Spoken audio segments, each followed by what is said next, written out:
Assalamualaikum warahmatullahi wabarakatuh. Marhaban teman-teman. Nabi Muhammad SAW adalah nabi yang paling mulia, Sayyidul Mursalin, Sayyidul Anbiya, rajanya para nabi dan rasul. Nabi Muhammad diberi keistimewaan yang luar biasa oleh Allah Subhanahu wa taala, yakni Nabi Muhammad mampu memberikan syafaat kepada seluruh umatnya. Kelak Nabi Muhammad akan memberikan pertolongan kepada seluruh umatnya. Di saat Nabi Adam alaihissalam melihat umatnya Nabi Muhammad diseret oleh malaikat ke dalam neraka, inilah yang dilakukan oleh Nabi Muhammad. Bagaimana kisahnya? Simak ulasan berikut sampai selesai. Nabi Adam alaihissalam melihat salah seorang umatnya Nabi Muhammad diseret oleh malaikat ke dalam neraka. Kemudian Nabi Adam alaihissalam memanggil Nabi Muhammad, "Wahai Muhammad."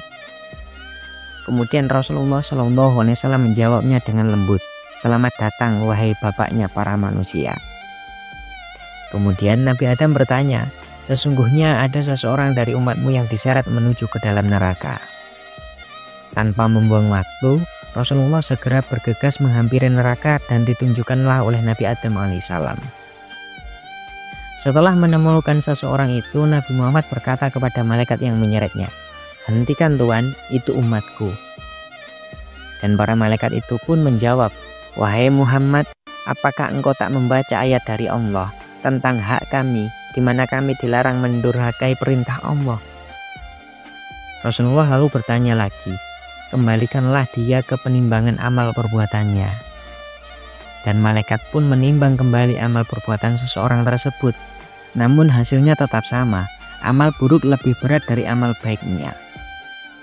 Pada saat itu seseorang itu dalam keadaan pasrah karena dosanya. Lalu Rasulullah SAW mengambil secari kertas dari sakunya dan meletakkan di timbangan amal baiknya. Ternyata timbangan amal itu berbalik menjadi amal baik. Lalu seseorang itu pun terheran-heran dan bertanya kepada Rasulullah, "Ya Rasulullah, apa isi dalam kertas itu?" Rasulullah menjawab dengan tersenyum, "Itu adalah bacaan sholawat yang pernah kamu baca semasa di dunia, dan aku menjaganya untukmu dan umatku." Masya Allah, sungguh mulia Nabi Muhammad SAW yang sampai kiamat pun selalu memikirkan umatnya. Nabi Muhammad selalu memikirkan seluruh umatnya. Dalam suatu riwayat menjelang detik-detik wafatnya Nabi Muhammad itu berkata, "Ummati, ummati, ummati" 3 kali. "Umatku, umatku, umatku." Bagaimana umatku? Bahkan di detik-detik wafatnya Nabi Muhammad selalu memikirkan umatnya, selalu memikirkan kita semua. Lantas, apakah pantas jika kita mengaku umatnya Nabi Muhammad tidak mau bersolawat? Lantas, apakah pantas kita mengaku umatnya Nabi Muhammad selalu memohon syafaatnya kelak?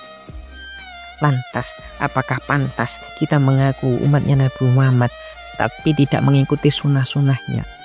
Lantas, apakah pantas kita mengaku umatnya Nabi Muhammad tetapi kita tidak meneladani Rasulullah, mengerjakan perintah-perintah Allah, menjauhi larangan-larangan Allah? Apakah pantas kita mengaku umatnya Nabi Muhammad? Jika kita mengaku umatnya Nabi Muhammad, sudah semantasnya bagi kita memantaskan diri sebagai umatnya Nabi Muhammad, menjalankan seluruh perintah Allah, meneladani akhlak-akhlak Rasulullah, menjauhi larangan-larangan Allah. Larangan-larangan Allah, larangan-larangan Rasulullah itu adalah syariat bagi kita semua. Sebagai umatnya Nabi Muhammad, kita harus menjalankan syariat-syariat itu. Sudah barang tentu sebagai umatnya Nabi Muhammad, saking cintanya Nabi Muhammad kepada kita, selalu memikirkan kepada kita, maka kita harus memantaskan diri agar pantas dianggap sebagai umatnya Nabi Muhammad. Allahumma sholli wa sallim ala sayyidina Muhammad. Allahumma sholli wa sallim ala sayyidina Muhammad. Allahumma sholli wa sallim ala sayyidina Muhammad. Banyak orang yang terharu mendengar kisahnya Nabi Muhammad, membaca kisahnya Nabi Muhammad. Entah kisah itu dituliskan di kitab-kitab, di buku-buku, ataupun dituliskan di media sosial, banyak orang yang merasa terharu karena pengorbanan Nabi Muhammad itu luar biasa terhadap umatnya. Meskipun beliau ditanggung surga oleh Allah Subhanahu wa taala, ditakdir sebagai hamba nomor 1 di dunia ini, tapi beliau selalu memikirkan kita sebagai umatnya. Beliau tidak senang-senang saja, beliau tidak leha-leha begitu saja. Beliau selalu memikirkan kita sebagai umatnya. Beliau selalu mengharapkan umatnya bisa berkumpul dengannya kelak di surganya Allah Subhanahu wa taala. Tuh kan, aku mewek lagi baca kisahnya baginda Nabi Muhammad SAW. Tapi hatiku sakit saat zaman sekarang banyak orang yang menghina Rasulullah. Apakah seperti ini rasanya perasaan sahabat beliau saat tahu Rasulullah dicaci maki dulu? Setiap membaca tentang kisah para nabi, air mata ini seakan tidak bisa dibendung. Allahumma sholli ala sayyidina.